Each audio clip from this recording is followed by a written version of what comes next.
How to make a podcast with video. Very interesting concept. And there are a couple different things that you can do to really leverage that idea to your advantage, especially if you're building your business channel, your business YouTube channel. There are a couple different ways to go about this. Let's experiment here, all right? Right after this. By the end of this video, I hope you'll get a completely and totally different perspective on this. First of all, I'm going to talk about two specific techniques that you can use for making your podcast with video. Podcast obviously being audio, video being video. Where are you going to put this? How are you going to use it? I'll tell you what, let's just dive right in.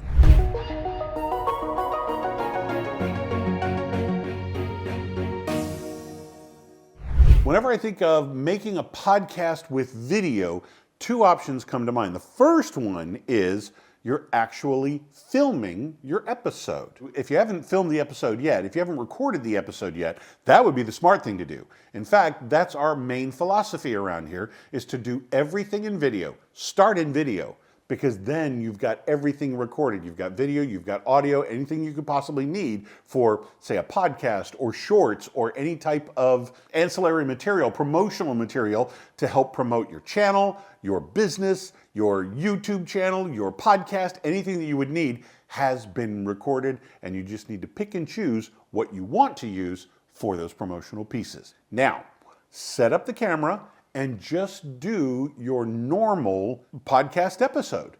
But don't forget to acknowledge your audience. The hardest thing about that is your audience is now this little black circle right in front of you. There's no feedback whatsoever. There's nothing, nobody nodding, nobody making faces, nobody laughing, nobody smiling, nobody giving you a confused look. It's just this little black circle. But you need to have that conversation, because the whole reason why this episode exists is because you asked the question. How do I make a podcast with video was the specific question. And this is my answer. So we're already in a dialogue. Now, of course, your camera is probably going to have a built-in microphone. Definitely keep that running. The other thing you want to do is, assuming you've been doing podcasting all this time, and now you're thinking about doing this video thing onto it. So assuming you've already been doing podcasting, you've got a microphone. Use that microphone, especially for your primary audio. One thing to do right at the very beginning is when you start your episode, be sure to clap or snap your fingers or something loud enough where both the microphone in front of you and the microphone on the camera are going to pick up the whatever that's going to be. When you go to edit it, you're going to see this spike, this little slam in the audio, to make sure that the microphone audio matches your lips, and you're not doing some 1950s, Godzilla movie where the words don't match the lips. That little spike, you line up those two spikes in the video audio and the microphone audio. Once you line those two up, everything falls into place, and the audio track will now match your lips in the video track. And if you want, you can turn the video audio down and mix with the microphone audio, because the microphone audio is going to be right here. That's going to be the best pickup.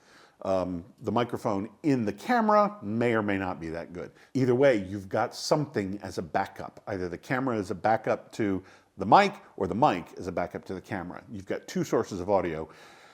And if you've ever been around it long enough, if something's gonna go wrong, there's a chance that the likelihood is it's going to be in the audio. Something's gonna happen there. So be sure to have a backup for audio at least. So now that you've got everything recorded to video, you can do whatever you want. You've got your audio, you've got your video and audio, you can do whatever you want. Make a YouTube channel, make your podcast, any type of promotional materials, boom, it's all there. Pick and choose what you want. You're off to the races. By the way, this is the stuff that we do around here. This is our main philosophy. Start in video. Use the audio for your podcast. Transcribe the audio, and you've got a blog article. You do everything once, and you pretty much have the big three covered. So subscribe to this channel, because we cover it all. Cameras, lighting, microphones, editing, you name it. We make sure that we get you that information so you can have the best business YouTube channel for your company. Now, the second way to do this, and let's say, again, assuming like I did earlier, that you've been podcasting for a while. You've been podcasting, you've got several backup versions. You've got a history now of audio. 2 episodes, 200 episodes, whatever the case may be, and you want to convert those to video. First thing is, get your logo. Second thing would be to grab some B-roll.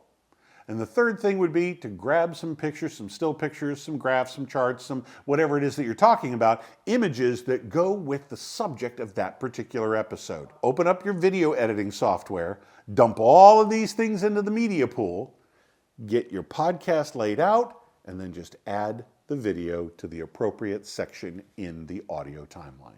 And that's it. You've just done an entire video podcast and you didn't even appear on screen. You can do that for some of your episodes to get you up and running, and it kind of gets you used to the editing process. What a great way to learn the editing process, to be able to use B-roll. B-roll, by the way, is when it's like secondary. What you're watching right here, that would be A-roll. That is what the action is doing. B-roll would be, let's say, if you're sitting at a restaurant, or we talk about sitting at a restaurant and doing a recording, and let's throw in some external video of two people at a restaurant table.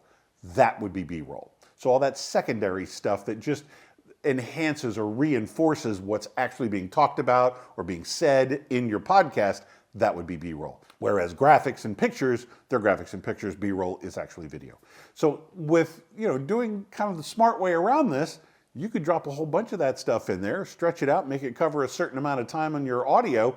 You're good to go. You've just made your first video, and like I said, you didn't even appear on screen. How about that? That's pretty cool, isn't it? So where are you going to find this B-roll? Well, there are a lot of places that have stock photography, stock photos. They also have stock videos, and you can choose the ones you want. You probably need some type of a subscription with that, or maybe you can even find some under the Creative Commons where you can borrow it and just attribute it. The way you pay for using it is by using an attribution that you got this from so-and-so creator at such and such a website.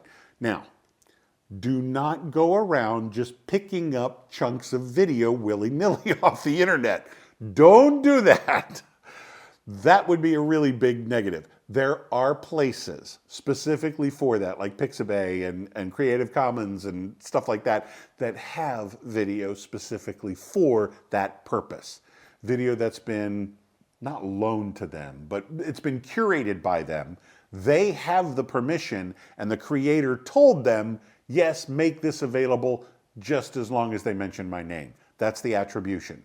So please, don't go running around the internet picking pictures, picking music, picking video off of random websites. Make sure that they are royalty-free websites or that you've paid the subscription to use those things. Please don't get into trouble. There's a lot of stuff that can get you into trouble on the internet, and borrowing pictures, music, and video is one of them, and it can get very expensive.